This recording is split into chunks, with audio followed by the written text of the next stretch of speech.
There's a ghost bed in the room. Ghostbed.com/Norton, promo code Norton. Upgrade your sleep with Ghost Bed. Makers of the coolest beds in the world. I use one, and I sleep poorly, so you know it's great. Thanks, Ghost Bed. I'm going to be in Rochester, Denver, Batavia, Illinois, Portland, Eugene, Oregon, Bend, Oregon, Huntington, New York, Newton, New Jersey, Herman, Maine. I'm going to be up at Foxwoods in Connecticut in December, Boston in Connecticut in December, JimNorton.com for details/tour. Are we recording? And it's funny, no matter how many years I'm doing stand-up or podcast or anything, that moment before you go live on something is always uncomfortable. I literally just was having like a small panic attack. I'm like, what for what? I know, but it's weird. This is nothing. This is practice for another podcast. I mean, it's all practice for nothing. There's no... I told somebody... Probably not the most complimentary statement to start with. Please. Now that Colbert has been executed in front of us all, there's no... like mountaintop anymore. It's all just like the same thing. Yeah, it is kind of, it's all like just kind of surfing from one large wave to a regular size wave to a small wave. There really is no peak where you're going to stay and go, all right, I've made it. I'm good. I'm here. I mean, Rogan, I guess. But Rogan, like, we've all been doing Rogan so long that even that's like, Shane. There's a few of them that are like, oh, okay. Like whenever I'm in a place and I'm not selling tickets, I'm like, tickets aren't selling. And I see Shane has sold out the Garden. I'm like, yeah, they are selling. If they want to come see you, they come see you. Business is down across the board. Yeah. That's the sad thing when they go, like, they tell you why your tickets aren't selling. And they're like, rodeo's in town. You're like, rodeo? Do you think that's the same audience? Okay, it's the rodeo. I always let them off the hook, though. I'll always be truthful about it, and I'll go, nah, if they wanted to see me, they'd come. They would buy a ticket if they wanted to see me. Like, I make sure that they know I'm not buying it just because they're being nice, but it's like, let's be realistic. No, I don't ever go like, the rodeo, fucking that. It's always your fault. That's the better way to be about anything. When you're doing a show, like I was doing one show, it was a club, it was half sold, whatever, and Jim Jeffries was in the theater, the 2,500 seat theater, and they're like, "Do you want to go see him?" I'm like, "No, I don't actually." Do you want to be humiliated today? Yeah, exactly. Do you still have a humiliation kick? We'll go over to see. Yeah, Jim your ex is fucking that guy with the giant dick. You want to look through the window? No. Is that your thing? No. Okay. Has popularity been like even for you pretty much? For like for 20 years? It was... I remember hearing you were doing a theater in like 2001. Yeah, it's Town Hall. And being like, that's fucking awesome. Yeah, in 2002 and 3, I was doing like the Orpheum, and I was doing like 2,500 seats. But that wasn't all the time. And then when radio came back, but I definitely I peaked. I mean... Why was that? Because the radio show was such a psychotic... and very, very loyal group of people. So if you were performing, they'd come see you. Yeah. But even back then, I was never doing what guys are doing now. Like, it just wasn't the same. Like, I was never going to be in arenas. But now it's like some markets are really good, some markets aren't. But, I mean, at least I had that at one point. So I'm realistic about, every time you try to correct? You just go like, I got to write more? Like, what's your... No, because I like my material. Like, I'm happy with it. I love it. Yeah. Wait. You do? I'm kidding. No, I do like it. I knew saying that was like, no, but I like me. No, my customers like me. But I'm happy creatively with what I do. So like, that's all you can do. Like, I'm not looking at my special going, fuck, I hated that. Like, I actually loved it. And I very rarely like what I do. So this I'm happy with because it's just a fun hang. So there's nothing I'm like, I wish I was doing that better. So it's like, if it goes somewhere, great. But if it doesn't, I'll never think I should have done this better or different because it's what I'm you don't doing. do like social media. You're not like, I got to hit the socials more. There's none of that. I do them. No, I mean, nobody. Again, I blink a lot. I'm kind of uncomfortable to look at. Like, I'm realistic about what my place is in a visual medium. Like, I'm not 25. Hey guy, like I just can't do that. So people who like me will like me. You do love pranks though, right? I'm kidding. I love a good prank, but they're really subtle.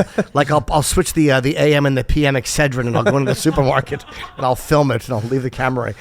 No, so I'm realistic about it. You know what I mean? You have to be. Yeah. I'm sure you have those. And when you came in, I have a signed Woody Allen poster, which is one of my prized possessions. And you mentioned his Bill Maher interview, which I did not see, except for the clip of him talking about movies that he liked and didn't like and what he saw and didn't see. Yeah.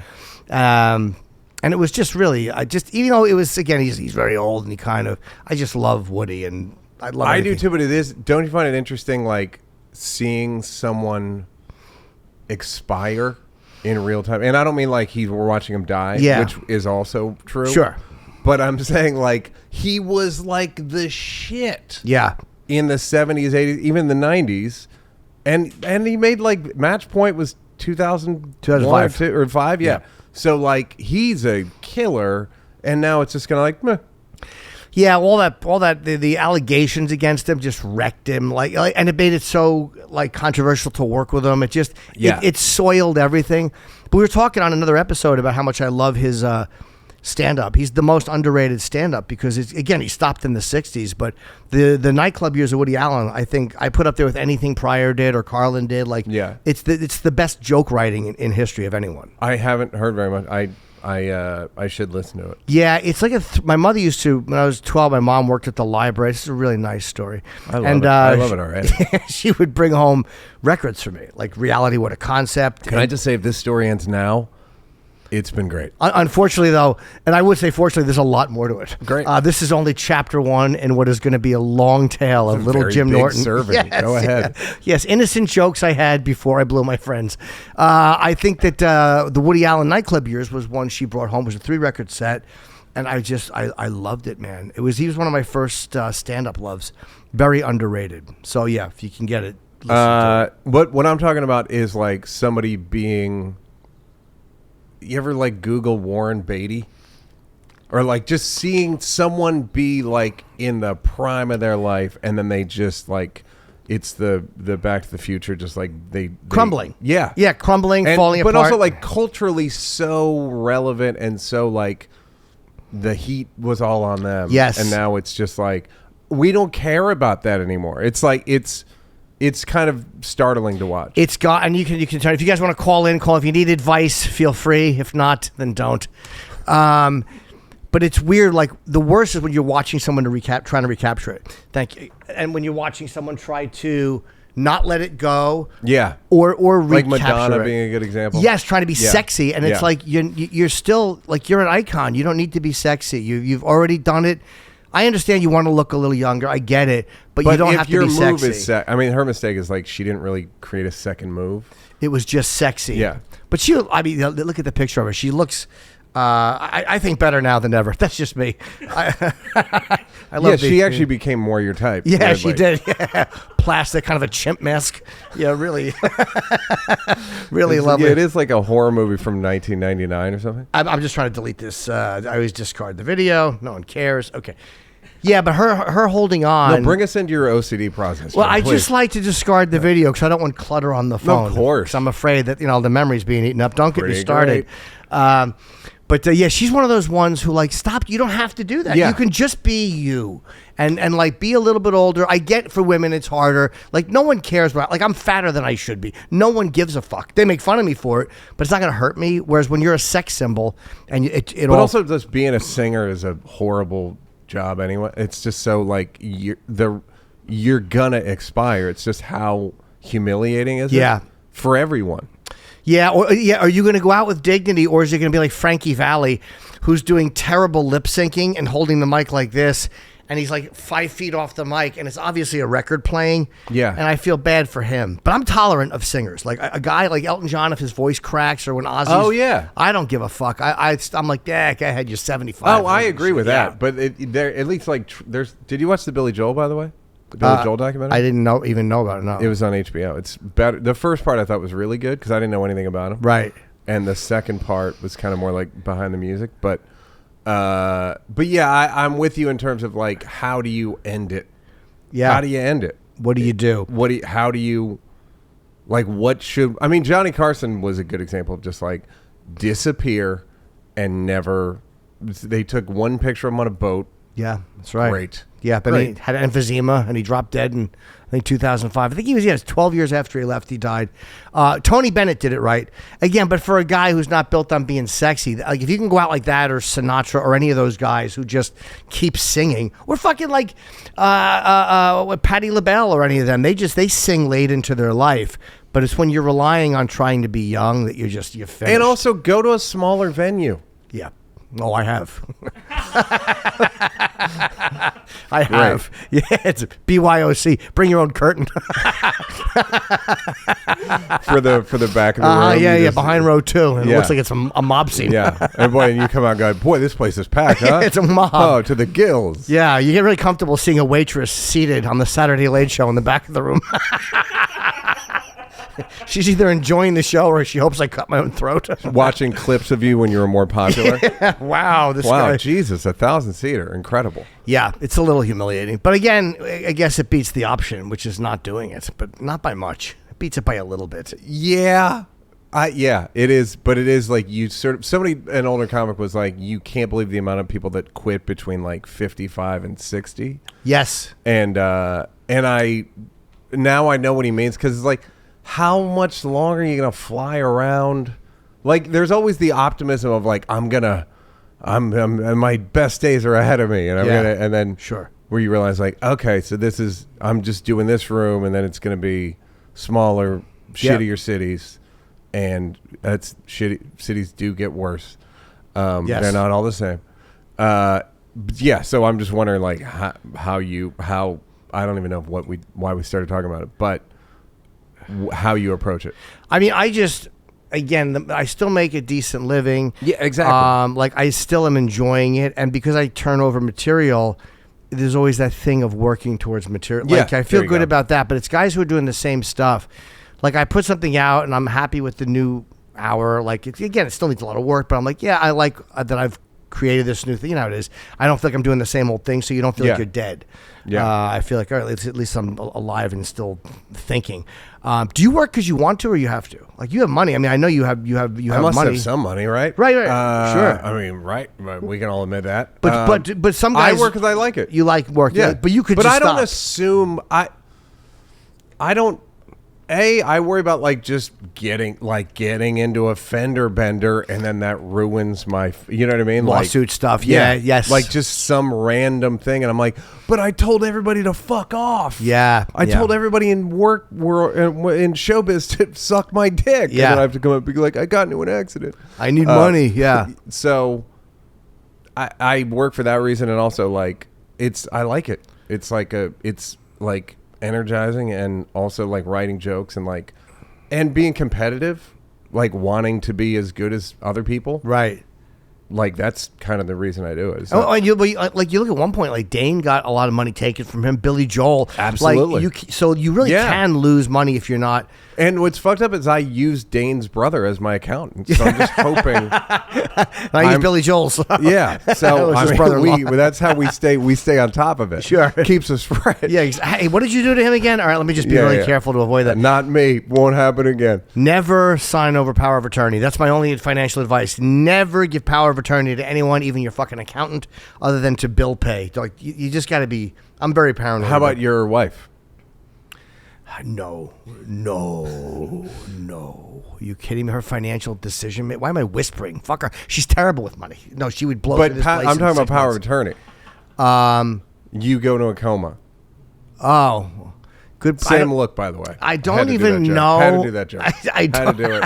Jim, you understand? I had to do legally. I had to do that. I understand, joke. and I wasn't upset by it. You were obligated, and you fulfill your obligation. Would I give her power of attorney into a coma? No, because if I have a pull the plug thing, and she would want to keep me alive. She wouldn't want to pull the plug, so I took it away from her. I'm like, I gave it to my old manager. Has it like my medical stuff is yank the plug. I'm not going to waste away. Well, but you know that most doctors have that.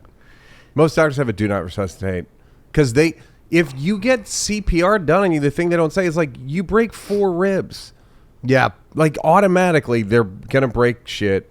You get trached, all kinds of awful shit. Doctors are all like, don't do that shit to me. Just let me die. Because I know No one's life gets better after that. Yeah, and you don't want to wake. I don't want to. Being locked in is my greatest fear. Like not being able to move, but being awake and just having an itch. Like it just seems like such torture. Yeah. So I'm like, just let me go. But she wouldn't. So I have it in the thing where they would override her as my wife. Like I just don't want. Do you think she'd be dramatic about it? Oh my God. Yes. You ever see a transsexual lose their husband? It's not fucking calming. It's Jim, you're not going to believe this. I haven't. I know. Hopefully you will soon. But I'm hoping this Oscar season someone will make that movie. I'm assuming one of these Oscar seasons. Yeah, the dramatic. Yeah, it would be very dramatic. Do you do, and I know before you came, Mike said that you had been doing like ayahuasca and stuff. Yeah. Is that, because my ex does it and she goes to Peru. She's gone multiple times. How many times do you do it? And is it just getting high if you're doing it more than once, or is it actually helping you? It like got me off antidepressants. Oh. So like, that's pretty good. Really? Yeah. By how? Did it help you realize things? No. Well, it's a longer story, but like the second time I did it, I like went from being an atheist to like believing in something. Like, oh, okay. And then the third time I did it, it was the worst experience of my life by like a factor of 100. Why was it bad? Well, Jim, great question. Because I was thrust into outer space, and the universe was dying, and also my thoughts were refracting. So I'd think like, what? And it would go, like locked in. Oh. I literally was like, I'm fucking locked. I can't believe I did this to myself. Right. And then the universe is dying. And you're in space. And I'm in outer space. You know I don't like space. Yeah, no. You don't even have a spacesuit. So that was really bad. But then I came out of it. And I realized like, oh, my brain is different. Like the chemistry of my brain's different. I'm not going to need antidepressants anymore. And you feel like, were you taking them? Did they actually help you? I've always been scared of taking them. Like maybe Wellbutrin I've thought of, because like I'm afraid they affect your dick, and I'm afraid like that. They do affect your dick. Not Prozac, the other one. Lithium? No. Show me some respect. It wasn't lithium. Wait, hold on. It was the Zoloft. Haldol? Oh, okay. Zoloft. You're in the One Flew Over the Cuckoo's Nest fucking... Yeah, they scar your head. Yeah. Did the chief bring a pillow? Yeah, like, so that made me last longer, actually, Zoloft. So that was it didn't kill your dick. No, it was like a great thing of like, it made me last like so long, it was kind of stupid. Yeah, like, this is not helpful. I thought it like made it where you couldn't get hard. Yeah, I think it would, but I was like in my 20s, so it was like a perfect balance.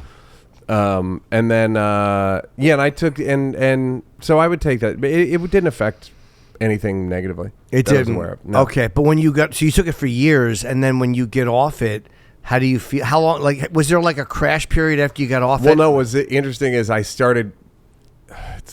LA is so fucking stupid. We know that, but somebody gave me testosterone cream, and I was like, fucking, it wasn't even testosterone. It was I can't remember the name of it. Like Bobby Kennedy's trying to get him passed. Like it's like a whatever. So I rubbed it. Long story short, I started getting panic attacks on stage, which. So then, like the week of my first Netflix, like I started getting panic attacks. I was like, "This is not good." Yeah, like closing in, can't breathe, can't think. So then so what happens?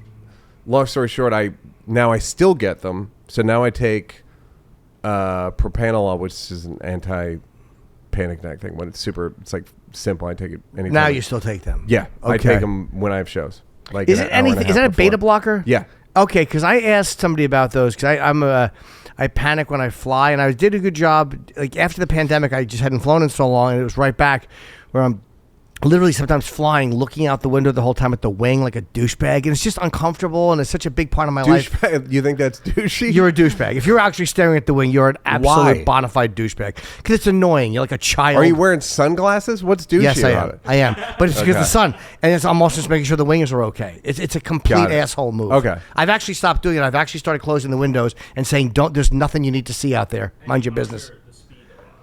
I would monitor the speed on my app. I have FlightAware, but it was too much, like the height, the altitude, the speed. Yeah. But that was all okay. But I thought of taking a beta blocker before I flew. Does it help when you're doing something like that? Yeah. My girl takes it for flying. I gave one to Stavros. He was going to, and I hope he lived. Probably the dumb thing to do, but I gave him one. He's like, whatever. Was he even nervous about flying? He was going to Venice, and I don't know. He just really wanted to live it up. He was going to sink it when he's... So, great news. I recently went into the Blue Chew home offices. I happened to be in town. I know somebody who knows the owner very well. And unfortunately, I was not able to meet the owner, but I would love to say thank you and shake his hand with my penis and let him know this is a result of this fantastic product. I love taking Blue Chews. I take them when I'm alone just to feel like a man. I take them when I'm at home just to show everyone who's boss. I walk in the room like that. My wife, the dog, the neighbors, everybody runs out. So impressed. Thank you, Blue Chew. Let's have a couple of the funny lines that Blue Chew wrote. These are really good ones. It says here, riff on these thought starters and add some off the dome. Go nuts. I like this. This is somebody sounding young. I know how to get to the young people. Go nuts! Jack could climb his own stalk on one of these beans. Wow. I popped a Blue Chew, and now the TSA calls me sir before every pat down. Add some mass to the main mass. Who wrote these? My aunt? I took Blue Chew, and now my reflection won't make eye contact. No, that's not true. My reflection wouldn't make eye contact before because I was a limp-dicked fool. Now that my penis is working beautifully, thanks to my usage of Blue Chew, I can finally make eye contact. You can tell whoever wrote this has never lost an erection. Well, I have. And Blue Chew is so helpful. I finally can look myself in the eye and go, it works. Listen, guys, this is not just about performance. This is about legacy, or put on your laughing hat, third legacy. Give her group chat something to talk about that's positive. Because if you're a limp, soft-dicked, slug-penised fool, she's talking about it. You know when you lay it down properly. They're talking about how good it feels and how great you are in bed. Nothing makes you more of a legend than a little Blue Chew. Discover your options at BlueChew.com. We have a special deal for my listeners. As always, you get your first month of Blue Chew free. Use the promo code Norton at checkout. You pay $5 for shipping. That's it. Join Blue Chew's mission to upgrade humanity one thrust at a time. Head to BlueChew.com for details and safety info. And big thanks to Blue Chew for sponsoring the podcast. I use your product even when you don't sponsor the podcast, and I love it. Thanks, Blue Chew. So yeah, I don't. They work for. Yeah, they work. They work great. They're like seamless. You don't even know. You don't think about it. But you don't feel high or anything? No. Oh. No. Me, I should take one. I have a few of them. I haven't taken one because I was like, I don't want to do it on a flight. My first time, I want to take it somewhere else to see if I like it or not. Yeah, it's you really won't notice, and their doctors will give them to you like not a problem. And it knocks down that. It's all that chemicals in your chest. Your heart rate can't go up. They can't get above a certain rate. So I can feel it trying, and it's just like, no, we're not going above 80. And it does help you not be nervous. Completely. I'm not. I'm alert, but I'm not gonna have a panic attack. Now, could you take them on stage too? Yeah, I exclusively. Oh, but so it doesn't fuck your brains up. Like no. That's what scares me is being. No, my sluggish. crowd work is awful. I'm kidding. Where are you from? That's so nice. That sounds amazing. Yeah, dude, welcome. Yeah, just friendly crowd work. I love really your is shirt. It's repulsive. I want to do a whole special of friendly crowd That's work. hilarious. I used to put up bad crowd work clips. I just think it's so funny to just ask somebody something that goes nowhere. It just makes me so happy to do that. Great to meet you. Yeah. Oh God. Yeah. Be careful. And then just move along. Just no joke. Yeah. So you could. I have one. I can give you one. I think I have some. I'll show you the one I have after. Hoping I'll pull out the wrong thing. I don't know all the Valtrex. brands. Oh, no. Yeah. I'll bring out and tell you how many milligrams I have, and you tell me. If it's you take boner pills? Yeah, I haven't in a long time. I take Blue Chew actually, even though not just because they're sponsors, but they work. I love a good fucking dick pill. They all work. Love them. Yeah, they do. But Blue Chew works faster. And I feel like it's like I'm doing an ad read now. But you get that little blue grit on your teeth. But I used to take We get Viagra. you. Viagra. I used to take Viagra, but that fucks your eyes up, and you get blue streaks, and your nose is stuffy. Yeah, and I was taking 100 milligrams when we were in Brazil. Me and Keith Robinson going to a whorehouse. It's just fucking 3 girls a night, and I wound up loving not Levitra, but Cialis, because that one worked really well. So it was staying in your system for like 3 days. Brazil. I always found Brazil interesting as like what I always admired about you, Jim, if I may, Sure, is the openness with which you were just like, yeah, you were always just open about what you like sexually, pretty much. Yeah. And then when you guys were like, we're all going to Brazil, I'm surprised the airline didn't sponsor that trip. It was so public, like everybody was like rooting for you. Like, I wonder how the guys are. But so and you never, were you ever nervous about it? No. I think that's what's good about the radio show was like you knew who your fans were. Yeah. Whereas as when I started comedy, I was like, it's easy. I just didn't really know who would be and how they and would I thought I react. would get women.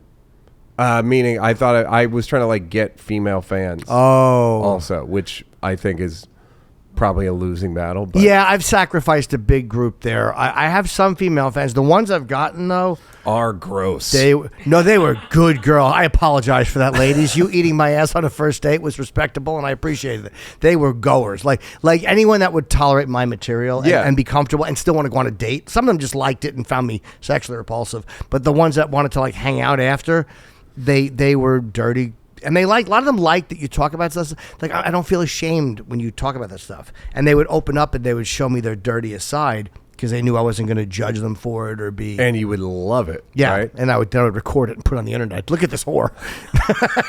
Shame. No, I loved it. I did. But not as long as you're not hurting like somebody or the person isn't a fucking kid. Like, being a pig with another adult is awesome. Like, yeah. I was never ashamed of it. And I usually don't get much pushback because people all kind of know that their side of the street's a little dirty too. It's like, what are they going to say? Yeah, you think you would though. Like I would watch and go, "Aren't you worried?" But there's been no. No, I didn't care. No, and it's also like there's a whole thing. Although I think Keith's strokes are probably God. They are him, right? yes, attempting to smite him. Yeah, smite. So you missed him the first time, Yeah. And then the second one was more more solid smite. He almost got him the second time, but Keith had ducked real quick to pick up something Wanda dropped.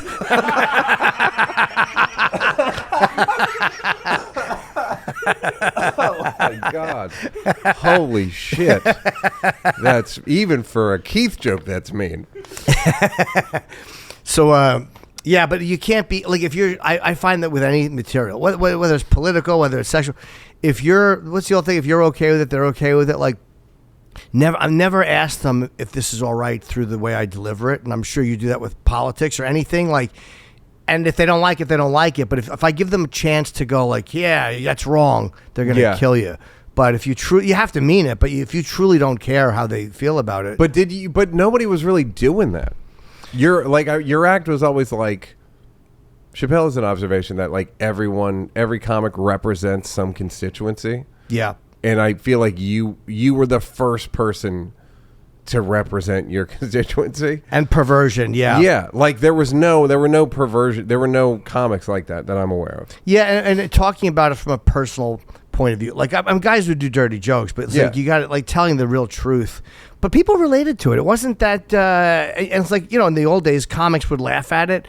So I'm like, oh, these guys like this, so it must be funny. Like when I was like a year into the business, that's the stuff the other comedians like. So I was like, it felt good to make them laugh. So I'm like, there's something here, and I knew it was my own stuff. And My dad called me one time. I just started going on the radio, and I was talking about this girl I used to date. I used to have her piss in a cup, and I would drink it in the car, but I would have her tip my hand. Dad was like, it wasn't one of my cups, was it? It wasn't your mother's piss, was it? But no, I would have the girl would tip my hand like I was a dirty boy. So I was telling. I love hearing people's kinks. They're so stupid. I was telling the story on the radio, and my dad called me, and he goes, "Your mother and I were listening today." I'm like, "Yeah," and he goes, "I told you were just kidding about that stuff," and I'm like, "Oh, of course, Dad." I could hear the desperation in his voice. Please don't let my son be telling the truth about drinking urine out of a plastic cup. So I was like, yeah, no, I was just kidding, Dad. I was just joking. But it like almost like your mom was on speaker, or it was like... No, he was with her. Oh, God. Okay. So it was like he was looking for assurances like... I was kidding. Please. And did he ever do that again? No, I mean, he knows. Like, I mean, how many... An hour on piss. I mean, he knows I'm not kidding. Like, after a while, they know. But at first, this was when I first started being really public. Like... Yeah. Being known and hearing it on the radio. After a while, it's like, this is pretty specific. This guy's either a great writer or a bad person. Did you... I guess it's like, what do you got brothers and sisters? I have a sister who's 7 years younger. Very normal person. Did she give a shit? No. They would come to shows. I would never want to see them because of the stuff I talked about. Yeah. So I would always have them towards the back. And it was just because I've been embarrassed. You can't look at your mom. And I would edit certain jokes when I knew my mom and dad were in the audience. Certain specific jokes that, like, they wouldn't care, but it was just, for me, it was embarrassing. Well, it's hard when you're doing that when someone's at the show to not just see the show from their point of view. Yeah. Like, no matter who it is. Yeah. It's so fucking hard not to think of them. Yeah, the whole fucking show. You don't want your parents to see evidence of the abject failure of what they've done. That's my other question is your, we'll call them kinks, from a lack of parenting? No. Or from like, do you think it's just luck of the draw? It's whatever. I talked about this recently too. Like, whatever it is we like, right? There's weird people that like feet. There's people that like... I completely agree. I feel like this about if like, and Chris Rock did a joke about it that he threw away, but it was like, just be thankful you're not. Yeah, 100%. Just be thankful. Yeah. Like, it's because I didn't pick any of the shit I'm into. Yep. It just so happened to be that's what I'm into, and I don't know why. And I changed my... It's funny you said... Years ago, I was talking to Russ Maneve. And we talked about pet. I don't know how it came up. I was like, yeah, they should be killed. And he just goes, man, I'm just so glad I don't have that demon. Yeah. And I thought about it, like, yeah, he's right. Like, that it is a fucking demon. And, like, thank God that my weirdness doesn't go there. Like, you know what I mean? Like it's not where my mind goes. They didn't invent it. Do you know what I mean? Right. Whatever they're into, they didn't invent the fucking thing that it's obviously awful. Do you like feet? Is that what it is? Are you No, a foot guy? I don't mind feet. I don't know what to do with them though. Well, it depends on the size. I mean, I like big feet that are nice. I like big feminine feet. A shower is nice, but not necessary. And perhaps they need to be sniffed and cleaned. Look, sweetheart, you can't pay your water bill? Not a problem. Absolutely. Just as long as they're not dirty. I don't like dirt, because I dated the dominatrix, and she would actually walk through dirt on the way to some client's hotel room because they cleaned her feet. Great. That's gross. But a good smelly foot, I like the body chemistry. I like women, like feminine shit. Feet would be in that, but I don't want to do anything with them. That's a healthy way to be, though, because... Thank you. Without the conditions, you don't have all this mental bells and whistles that have to happen for it to be good.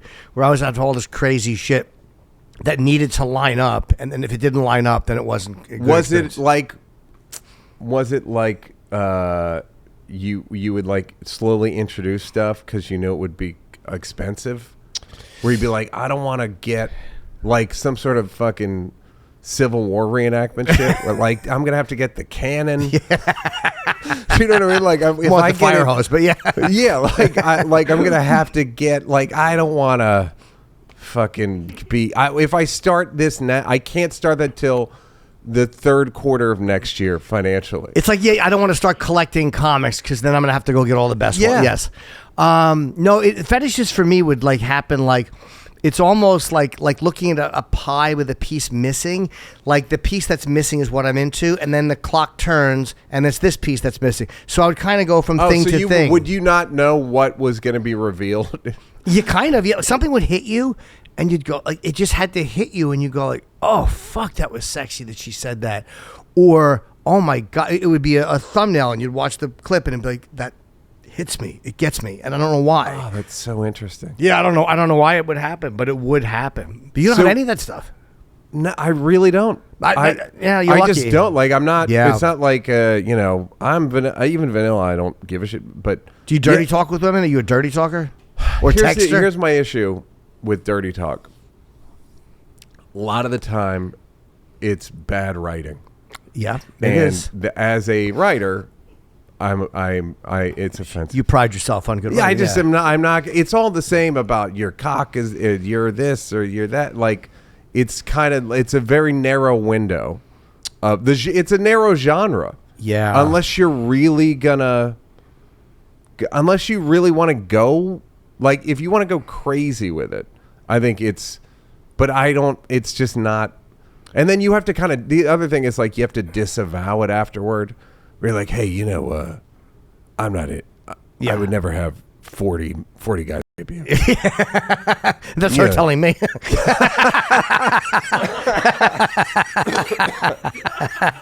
Yeah, that's what I meant. Yeah. So. Sorry. I know it seems like that's just masterful acting, but I'm legitimately frightened. I'm in a hotel right now. And I'm just thinking about my ghost bed, and I don't have it with me. Even a man in my position can't travel with his ghost bed all the time. And I had to sleep in that crap bed all night last night, and it was frustrating, and I did not enjoy it. I genuinely love my ghost bed. Waking up drenched in sweat, it's not sexy, it's miserable. Ghost bed is here to help. Every ghost bed mattress is built with cooling materials to help regulate your temperature all night. So instead of tossing and turning in a puddle 3 o'clock in the morning, you stay comfortable, you stay asleep. I did not have that last night. I woke up and I was a sweaty, disgusting animal. Ghost Bed's a family-owned company. That's great. But what really matters, 20 years experience, that's great. Here's what I like. They're priced up to 50% less than comparable brands. Plus, Ghost Bed makes it easy. 101 night sleep trial, fast and free shipping. Most orders get to you 2 to 5 days, and there's a 20 to 25 year warranty.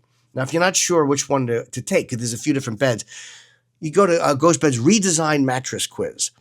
And I was on the redesign committee. I said, let's make it fun. It's fast, it's smart, even lets you and your partner take it together. No fighting over who's right. I wish that we had not already taken it because the holidays are coming up. And what a great thing to do New Year's Eve. You stay home, you count down, you pick your bed. Right now, as a listener, you can get 25% off site-wide for a limited time. You go to ghostbed.com/Norton. Use the promo code Norton at checkout.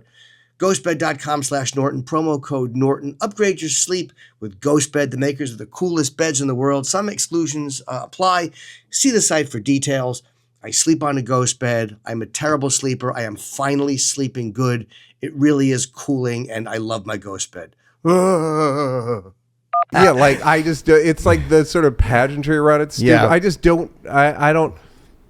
And also, like, how the thing with other sex is like, I'm not there I don't want to fucking burn that many calories. Like, I don't want to fucking go crazy. Oh, yeah, no. And be stagey about it, like fake unnecessary blocking. Like, then we're going to cross. I'm going to fucking put your I don't care. Yeah, none of that. I don't care. It doesn't change the feeling of my dick going into the vagina. Like, yeah, but it's also the thing too, you're right, you don't want it to be stagey. It has to be natural. It's a weird communication. It's almost like if somebody is embarrassing themselves in a room and you catch your friend and you guys just make eye contact, like, oof, and you both get it. It's like that feeling where you don't have to explain it, or you both it's a private wavelength you both click on, but it's very natural. And sometimes it's hit or miss. It's like your play Operation when you were a kid. It's so hard to get in, but somebody who can get in there and just pull that little, they hit that button perfectly. But most people just, they're wrong. Yeah. But the ones that get it, get it. And those are the people. But you can also, and I think, I don't know what your very dramatic trans wife is like, but very dramatic. I mean, incredibly dramatic. Very. You can lose a woman pretty quickly with the wrong. 100%. Like you can just see it. Like, oh fuck, and then if you try to go like, why was that wrong? But that the thing before it was right. Like the same category. It depends on how you get into. Like you have to get into it. Like BDSM stuff, right? Like my wife got annoyed at me because I used to dirty text way too much. I would dirty text her like way too much because I'm insatiable with it, and she would like, she's a normal person. She'd be like, all right already, I got it. You know what I mean? Like I just wanted the fucking high to keep going, and she's very tactile, and didn't need that. How could it even really keep like? How would you keep it going? Just keep talking about dirty scenarios. I had an ex that would you change the scenario? Or would it be like, the landlord's here? Like, was it serialized? It would be funny if I just did start like that. Exclamation point. No, it would just be you're just talking and you're just kind of nudging into it. It's like subtly. Right. It's like if you're flirting through emojis lightly. Like, hey, that was a great picture you posted, and you put casual. You always give them room to back out. Like I remember years ago, I was talking to a woman who I eventually dated long term about being a cuck, and she really got it. But it was the idea of what she said to me. Like I was talking about her fucking another guy, and I'm like, I would probably have to wait. And she said something like, yeah, well, the bigger cock always gets priority, and it was so. Well, that's good writing. It was so it's fucking great writing. But that's it was you ever see in Pulp Fiction that needle? That was like a dopamine. It just was so dirty. And laser you love pointed. Hierarchy. I do. I love it very much. I'm never going to be more than Harry. And she was really Camillaing me. Yep. But it was the specific, like if she could have said that raw and clumsy, and it wouldn't have done anything for me. And in real life, I don't want to watch her fucking, like the dirtiness of it. But in real life, a lot of the stuff I wouldn't do. It's just all of porn would be a nightmare. Most of it would be. The minute it's over. Yeah, because you have to look at each other and like your brother. I mean, stepbrother, and then you got a chore. Like you have to go back to life normally. When you're not fucking. Yeah, and then you have to see your stepmom. You have to go to school, like fucking go to school. See the teacher. You blew. What do they do? Yeah, I imagine that's it. But that's where porn is like. It's not dangerous, but I mean, I just think you have to watch it and know what you're watching, especially since it's everywhere now. You should know like this is not real life. Like you can have fun like this and enjoy it, and I think it's perfectly fine. But just don't convince yourself that this is how people really interact. You're a good person to talk about this. Do you think, like the sort of Japanese, the sort of men and women, just like guys, but like I'm just gonna jerk off, and women be like, we don't need guys. Obviously, it's bad for population, bad for. Sure. Do you think it's wrong? I mean, what do you mean? Do they just like? Do you think? Do you think porn should never replace? Human interaction. No, I don't think I think that, or like is there an amount you would cap it at? I think every person is different, but I mean the only time it should replace human interaction is like, what if you're really horny and you have an unhealthy option, like, oh, my ex is calling me, or that girl who I know is crazy, or that guy who's abusive. With my options, I'll watch this and get off, and Absolutely. I won't have that interaction. So no, I think it's really can save you from a lot of trouble too. It's like anything else. Like there's nothing wrong with eating, a pie, but if you eat too much of it, you're a fat fuck. No one knew what you were going to say. I know, and I mean, that's what's great about it. Yeah, is it popcorn or shit? We don't know where you're going with this, or a delightful combination. No, but it's like anything else. It's like just too much of it is not good, and I overindulged crazy. But it was never porn's fault. I'm not anti-porn. I love it. No. But you were very quick to like paying for it. Yeah, but I started when I was 18. That's what I mean. Like you were quick. Like the minute it was.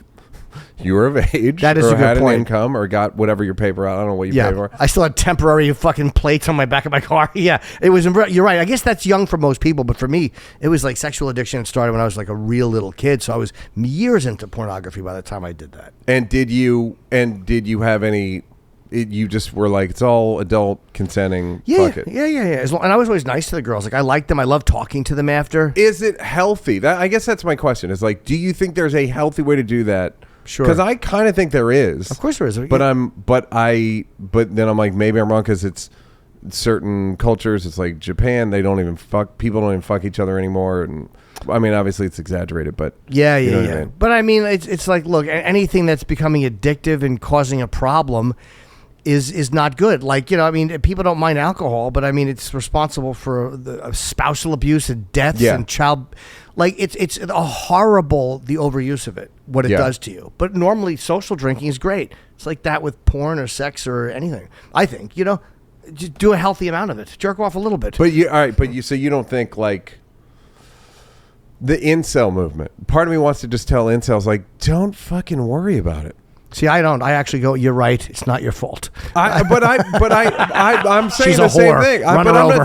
There's a way of like, we're focusing on like the hateful part of it, but the idea of like, don't worry about that. That doesn't need to be your goal. Well, also restructure your goal. This is where incels go wrong. Like, I want my ticket sales to improve, but I don't look at Shane Gillis's calendar and go, that's what I'm going to do, because it's unrealistic and stupid. Right. So if you're an incel and you're kind of dumpy or you're a little autistic or whatever. Look at Keith's calendar? I do. Yeah, I do. And I'm like, thank God I'm not him. Somewhere in between. Yeah, yes. Yeah. No, his calendar is probably a lot better than mine because Kevin takes him on the road. And Wanda. I don't have friends like that. My friends are all failures. Fucking Voss. And Colin's not a failure, but he certainly doesn't include me in anything anymore. What were you asking me? I was thinking about my life.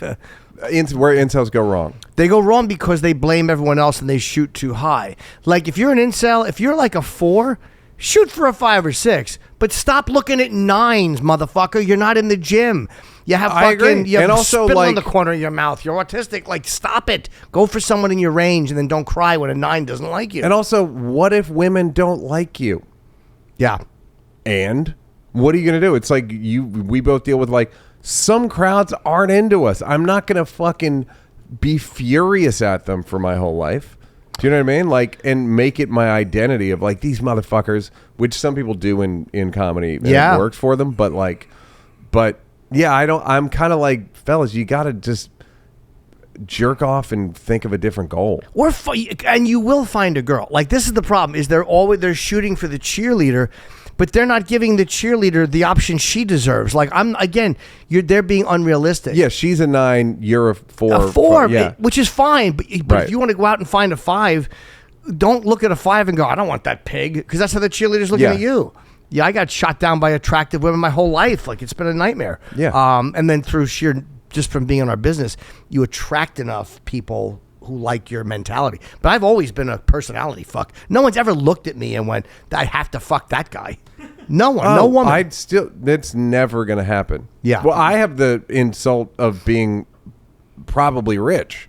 Yeah. And women are still like, no, thank you. Yeah, but that's because you're not willing to do what I would do if I was probably, I mean, I'm doing okay, but you're richer and I would spend even more money to achieve my goals. Would you wear, Chappelle one time was like, man, you got to get a chain. And I was like, I'm never going to get a gold chain. I'd wear the chain they put on a tire in the winter if it would help me get laid. Yeah, I just can't. I just refuse to do it. Oh, I would. Absolutely. I would gladly wear a fucking chain. Did ayahuasca impact your sex life at all, or it's not? It made me, ayahuasca and DMT made me able to access weird, not kink, like I can shake.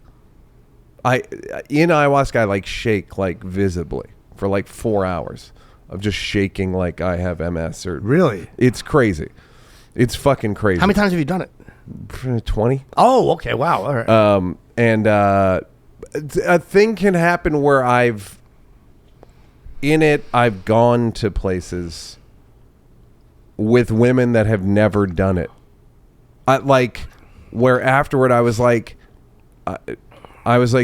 were you, it was with my girl. I was like, ancient cave times? And she was like, Yeah. I don't know what it means. I don't know why. We hadn't watched cave content. We had it literally just like can go. You did it with her? No, she'd never done it. That's what's crazy. Oh, I see. Okay. She hadn't done it. I have. And I can. It's a weird thing now. Like when I do other drugs, and if I do MDMA, that I go to the ayahuasca place, or if I do mushrooms, I go to the ayahuasca place. But the crazy thing is, so does she, and she's never done it. So are you now? You said it helped you believe. I go back and forth with God. I mean, we communicate. We disagree about sports, and he thinks my ex sucks. Do you? Are you now not religious, but do you believe in a deity, or did you get away from that after like another time? No, I believe in like what I call like a central creation force. Yeah. Like an animator. Yeah. Thing like a Walt Disney. No, whatever animates everything. Whatever the energy. Yeah. Of a life. You believe in something, but not necessarily a Christian or a Muslim or no. Okay. Not. Is it a guy you would pray to? Is it something you would pray to that could hear you? I am of the mind that it's so beyond. It like doesn't care. Like it doesn't care about like did you help the lady across? It's like it's above that. If that I mean again that's just my own interpretation. Yeah. But yeah, it's like I just don't. It's I think there's a morality to it, but I don't. It's not like don't eat fish or whatever. Do you think being dead is the end of like this thought thing you have going, like as a person, or do you think like your brain or something continues? I'm of the mind presently that like I'm a spirit that exists. Feel free to, if you see me, punch me in the face. A spirit that existed before 1973 in the whatever, and then it'll exist after you murder me after this podcast. No, it'll exist like after the as thing. A person though before like 19. So you believe no, I don't believe in reincarnation. Oh, you don't? I just believe Okay. like whatever my spirit is existed before. Because if you think about I'm betting your thoughts now aren't that different than they were when you were first started thinking. Like your orientation of like the way you see the world isn't that different, and you kind of go like, how the fuck was I thinking that then? And it's not even like fate or anything. It's just like it's all the same musical note or like whatever. To me. Yeah, I don't know. I mean, I remember when I was a little kid, I would always think about myself as an adult, and I would picture myself as an adult black male. That's how I pictured myself. I always thought of myself as a black male as an adult when I was grown up. And I don't know why. There was no... I could tell you what the guy looked like in my head. I can't describe him. In Dog Day Afternoon. Fuck. This is already funny. And not there's Leon. Like 3 black people in Dog Day Afternoon. One of them is the cop. One of them is the cop that comes in and goes, aim for white meat. That guy, his face is kind of how I pictured myself as an adult, as a kid. No, not him. You have to. He's the one that he's supposed to be the original driver, and then Pacino goes, "Take a walk, cop," and he knows the guy is a cop undercover. I don't remember his name. You can probably find it in the credits, but that's how I pictured myself as an adult. Not from that movie. I don't think I'd seen that movie when I was. It's 1975, so I was 7. Maybe I did see it, but it was a very weird way to picture yourself. But there was no real racial implication to it. It was just how I saw my face when I was an adult. Somehow, no one's seeing it that way. Yeah. Okay. Yeah. I don't know how. As a young guy, though, Dick Anthony Williams as a young guy, not like that. So that's how you pictured yourself as an adult. Yes, as the way he looked in Dog Day Afternoon is the best way I could describe how I saw myself as an adult, and I have no idea why that is. That's so fucking. Had you dealt with black people at all in your life?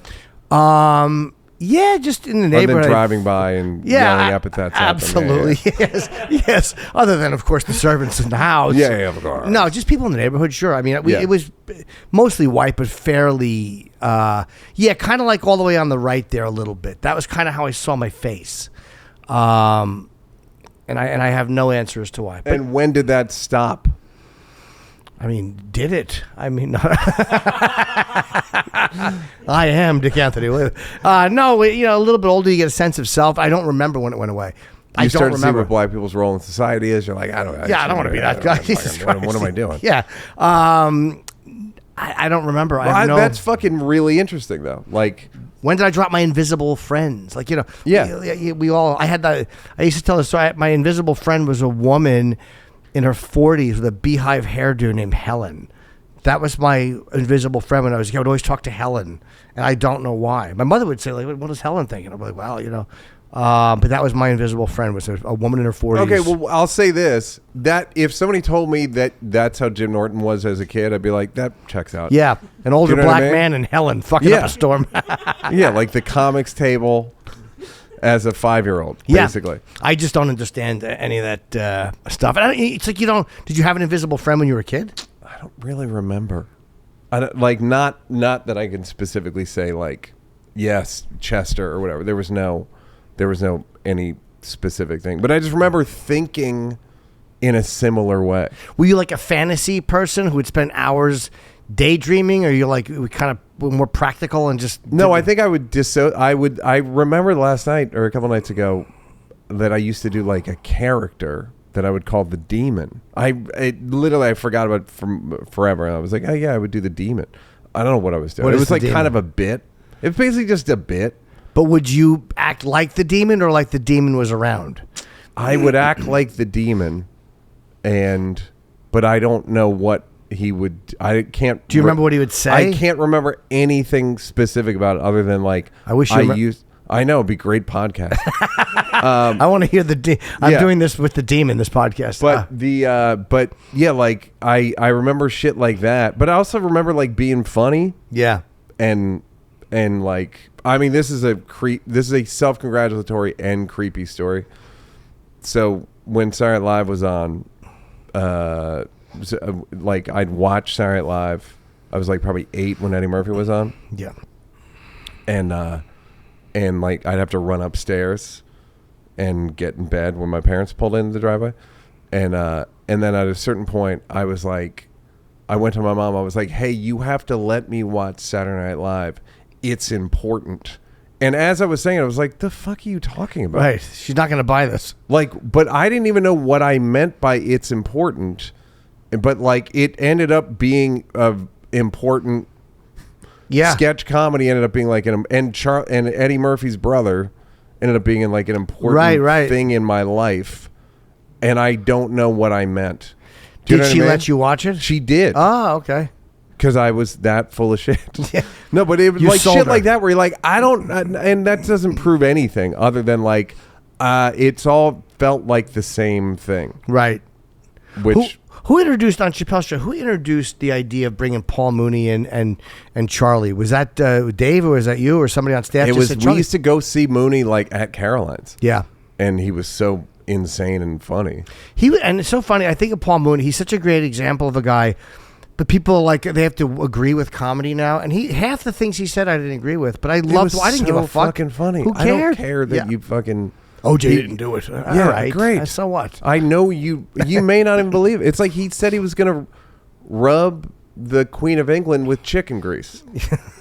I don't know why he was gonna. I don't give a shit. It was Good. just funny. Knock yourself out. His We used to- smile, by the way, no one lets you off the greatest hook smile, better. the greatest teeth I've ever seen. And he let the air out of the balloon. And again, it shows you he's like a real pro. He wasn't just some. Yeah. He would say, take you to the very edge, and then that big beaming smile, and the air would And come he'd out of laugh. the room. Yep. Yeah, and people would. He it would also relax had a people. great thing that me and Chappelle would make fun of all the time, which was he would, if he wanted to shit on somebody, he would go like, "What's that girl's name?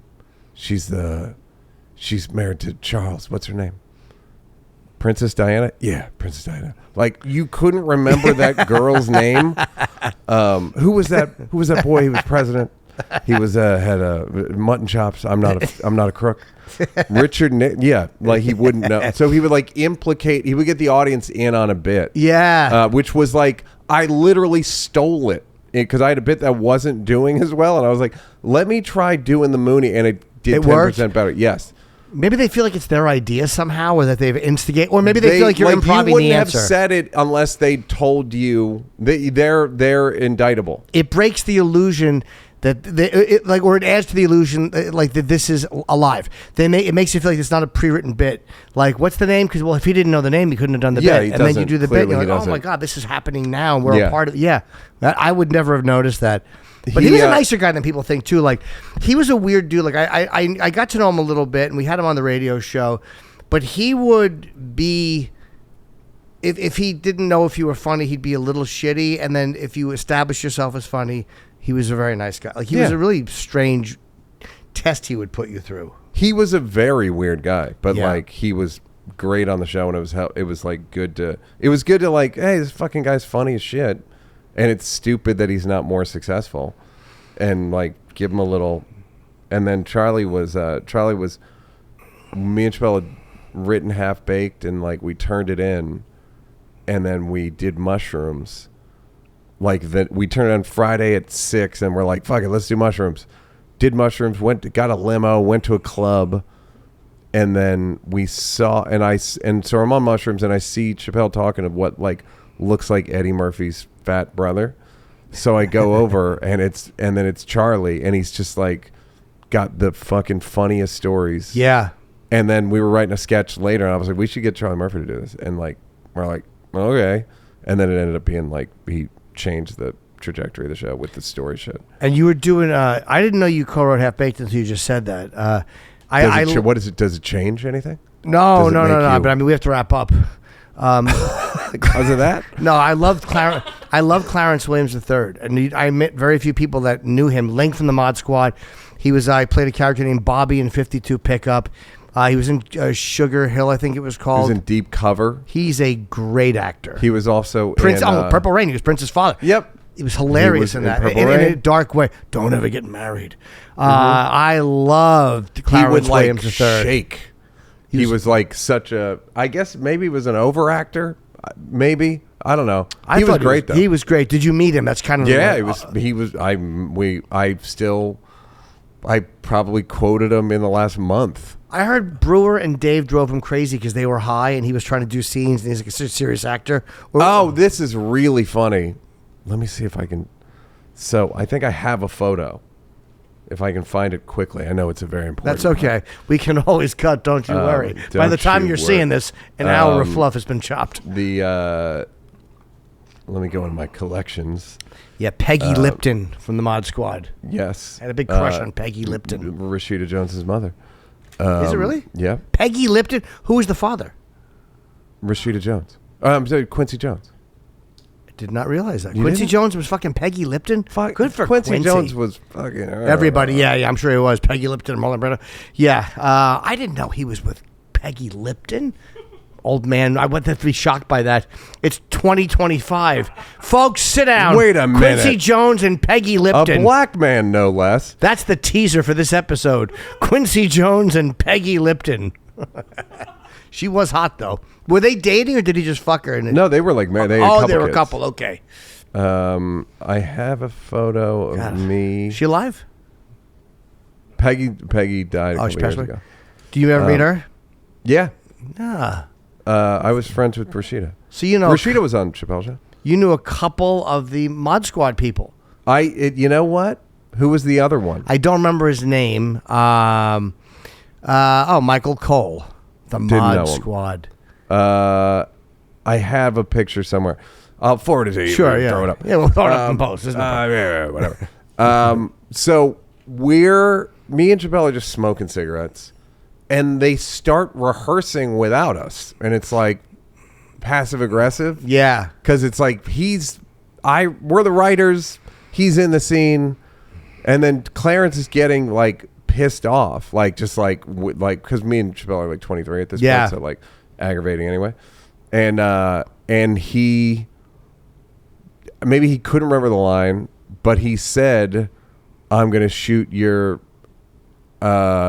Cuban friend here," and then Guillermo says, "I'm Cuban B," and he goes like, "Yes, Cuban B," which was not scripted, and I think he said it because he was mad at me and Dave, but it's like so fucking funny. Wow, he just improv'd it. Yeah, it's so fucking funny, and it's like in the movie because we were unprofessional. Wait, Guillermo Diaz. Oh, okay. And I know It's so funny how Saget, it changed everyone's perception of Saget, that movie. Yeah, that Coke line. Yeah, it was fucking awesome. And I had a photo of me with him on, and I don't have it anymore, but I had like him on, like me talking to him about which was he? I bet he was. Did he have any hesitation doing it or no? No, because he's like dirty like that. Yeah, he didn't care. So okay. like he liked doing.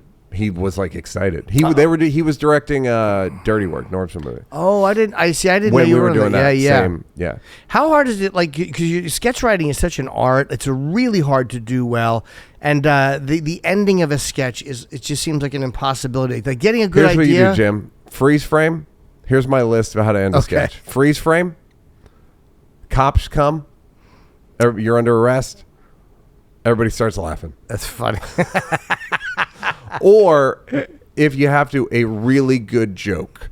It never happens. Yeah, that's the hard part. Almost never happens. Happened like Blind White Supremacists. We had a really good closing joke. Yeah. Like occasionally, but mostly it's like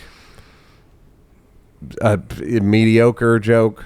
Yeah. But mostly it's, or just like if it's a TV parody, just be like, that's all the time we have. And then have somebody do another entrance. Okay. Yeah. Do a callback to somebody else. It seems impossible to find a good close. If you just accept that it's... Somebody told me the funniest... Dave Thomas, who was on SCTV, told me the funniest like description that me and Jabal used to make fun of all the time because it's so true. He go, when you're the head writer on a sketch show, people come to you with premises and you say, that's a great idea. Now go build a cathedral of shit around it. So that's like, so if we had an idea, we'd be like, all right, well, what's the cathedral of shit? Because it's just like a fake construction. Yep. But if it's credible, it works. Yeah, but the idea, that one little idea. The premise is like he's racist and he's blind. Yeah. Okay. And then we'll do like a documentary, whatever. Like you do a documentary about it, or like the N-word family. I won't bother. Yeah. Kroll and Birbiglia and a guy named Roger Hales pitched as a documentary. And then Chappelle was like, oh, we should just do it as like a 50s sitcom. Did Nick and Mike write on that show too? No, they just like, we would take outside ideas. Oh, okay. Them and Metzger had an idea and Brian Tucker had a couple ideas. Brian Tucker is very funny. He's great. And yeah. he's been, once when Dave left, I got him a job at SNL and he's been on for... Is that where he works? Yeah, he wrote on Tough Crowd. 20 years. Yeah, Brian Tucker's a really funny writer. Yeah, he's great. So yeah, you just build a cathedral of shit. But it's like, if it's a good cathedral of shit, it's like, kind of like, it's got momentum. It's fucking, it takes care of itself. Who's the best sketch writer you've ever seen? Like the guy, like, fuck, I'm having a hard time with this. So-and-so would know exactly how to fix this. I haven't really worked with anybody. Obviously, Chappelle's incredible at it. Robert Smigel. Yeah. My guess is Judd's good at him because Judd was the head writer on Ben Stiller's show. Oh, right, yeah. I'm assuming Odenkirk and Cross are good. Odenkirk also came up with motivational speaker. I know what that is. The Matt Foley in a van down by a river. Chris Farley. Never saw it. Really? No. Oh, you've got a really fucking incredible 4 minutes of comedy. Oh, okay, yeah. That's Odenkirk's idea. I'm forgetting somebody. Jack Handy. Well, Jack Handy, I don't know if he wrote sketches, but there's certain guys. Seth Meyers, really good sketch writer. So yeah, I can't really say who's like anyone that can do it a long time is like Tucker's been doing it for 25, 30 years. I was watching. Did you see? Because I've not seen the new Naked Gun.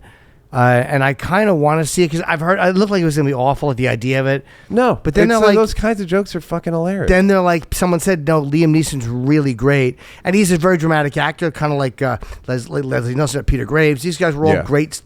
And then I watched this sketch, which I'm sure you've seen. It was a moment. I don't even remember what show it was. It was Gervais and Stephen Merchant. and a little fella, and Liam Neeson comes in and he's like, I want to do improvisational comedy.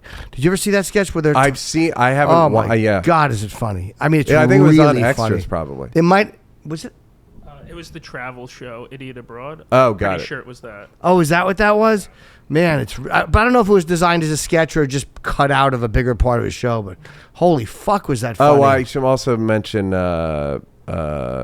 Jim Downey, James Downey. Who's Jim that? Downey, like one of the best sketch SNL people ever.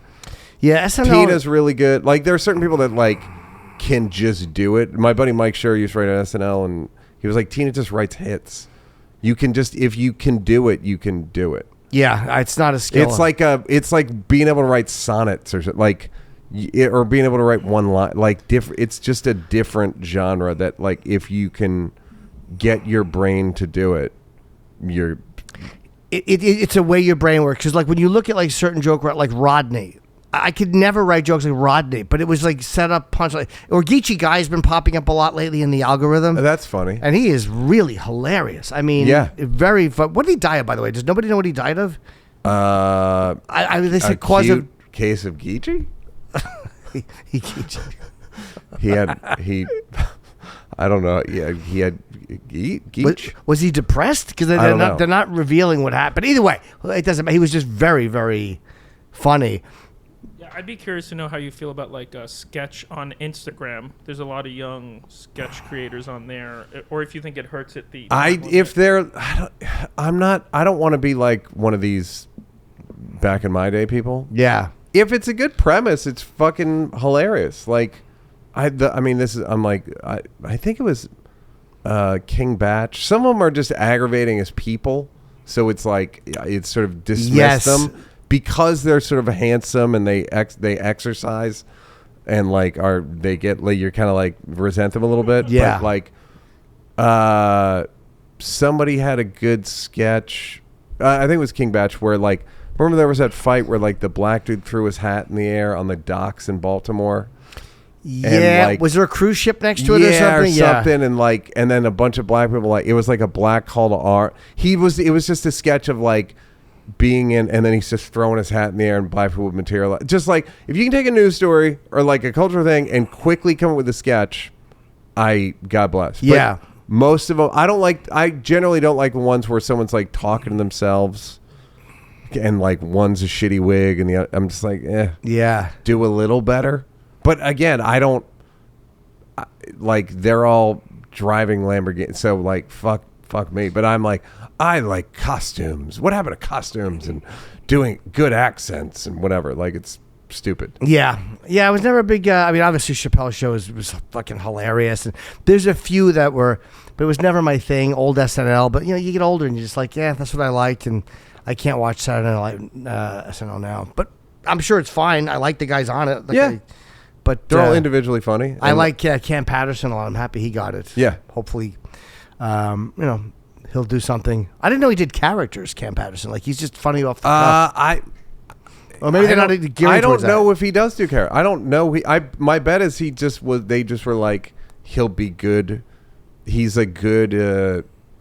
He's culturally good. Like he's the funny like Pete dude. Davidson, where it's like Pete didn't do characters, but like he was a He was like a magnet for people. Like Cam's a magnet for people. I think. I guess he is, right? Yeah, he's like he's got like star. He's a star. So Yeah. like, just go like, we'll have a star here. That's good. Like Lauren, I know him a little bit. Like, just sees it as like toolbox of like, I need that kind of person, that kind of person, that kind of person, and like that'll be useful as a thing for. I need people to watch for stars. It's funny. I don't know when I realized I don't have star quality, but I do. Like I'm funny, and I know I'm good at what I do. But there's a point in your life when you realize I don't have star quality. Well, that's other than I'm fat and gassy. Colin Quinn has that. Colin Quinn has it's a joke where he was like, some people come into a room, and the definition of charisma is you come into a room and people want to say yes before they know what the question is. Yeah. And Quinn's joke was like, I come in a room and people go, what? Which is like, yeah, that's pretty much the difference between having stardom and whatever, like just funny. It's just I'm like a lump of funny. I don't fucking know. Like it's not. Before I go on, I don't go like it's star time, baby. I don't know what I think. See, that's the fun. I do say that, and it's not. What's so sad? yeah, that's star time, baby, and then 31 people in the crowd. Yeah. Waitress makes sitting down on her phone, makes eye contact with you. Yeah, I'm losing money because you fucking late show not selling dud. Yeah, I thought you had a lot of walk up. You. Exactly. It's raining. You guys said this was good, but because there are people that have that though. You're right. There are people that when you're around them, you're like, I get it. I see. Like I understand there's a magnetism that some people just have that other people don't, and you understand. And you just go like, I can't. That's funny. Woody Allen said it. There's There's an interview with Woody Allen. There's a guy named Larry Wilde. There, you can get him on iTunes, but he interviews like Woody Allen and Seinfeld, a bunch of people. Jack Benny, older guys, and guys, if you're listeing, Jim just did an incredible Jack Benny. Thank you, and they're not just listening; they're watching too, and they got to see it in real time. What a treat! It's worth the Blue Chew ads. Sure is. But Woody Allen's like, yeah, there's guys who are just like they're writers, and there's just nothing. You can't make yourself charismatic. You either have it or you don't. And I used to listen and be like, this fucking child molester. He doesn't know what the fuck he's talking about. This fucking guy. But like, yeah, it is like where I always see myself as like, for what I have, I'm making the absolute most of it. Yes. Like, let me just maximize what it's like. They call it looks maxing in the incel world. Let me just like talent maxing. Like I'll direct it good. And it'll look cool and it'll be good. Like, but you're not going to get like, I'm not a charisma machine because I know charisma machines. Yes. And it's real different. Who's the biggest charisma machine you've ever been around? And I've never heard that term. Now I'm using it like I came up with it. But to quote your phrase. Chappelle, obviously. Oh, of course. My favorite story that I didn't even know this. Somebody was telling me Chappelle's in high school. Martin Lawrence is like had just done a movie. He was from DC. He was visiting DC, but he was like doing well in LA. Comes back to DC. Chappelle's on stage, and Martin's watching him. Somebody goes, Martin, what do you think of this kid? And he goes, I don't know, but I can't stop looking at him. Oh, in high school. So you're like, okay, Ellen DeGeneres, yeah, who people I don't know in her. Comedy like. I like her, but I understand other people don't. Like, I don't, my experience, whatever. Yeah. Eddie Murphy, obviously, just like exudes fucking charisma. Who else? But then, like, somebody like, then there's guys like Burr or Louis who are like magnetic in a different way. Yes, kind of psychotic Boston, rage-filled guys. Yeah. Trevor Noah, fucking super charismatic. So like you just go, okay, I get it. I would do the Daily Show sometimes, and when Trevor would we'd be there together on the desk, and it was just like the audience was like, get him out of there. Yeah. Get this other energy away you from feel like here. you're drowning in someone else's great energy. I hate it. I always know that I'm having a panic attack like that when I start shifting in my seat and trying to sit back straight. And I'm like, yeah, it's posture. That's your problem. All right, look, we're way over. This was fun, man. I appreciate you coming on. Yeah, thank my you. pleasure. And I'm sorry we didn't get to any calls. That was not a conscious decision. It was just fun. Talking good. to you. We don't take calls. We normally do, and I just literally forgot. Too good. And I have Too to be much on good stage content. in 25 minutes at the cellar. But anyway, let's have a closing thought. Perfect.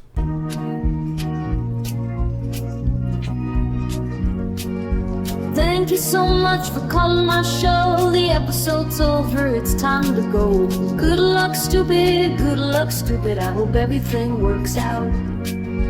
Good luck, stupid, good luck, stupid. Don't blame me when it doesn't work out. Good luck, stupid, good luck, stupid. Don't blame me when it doesn't work out.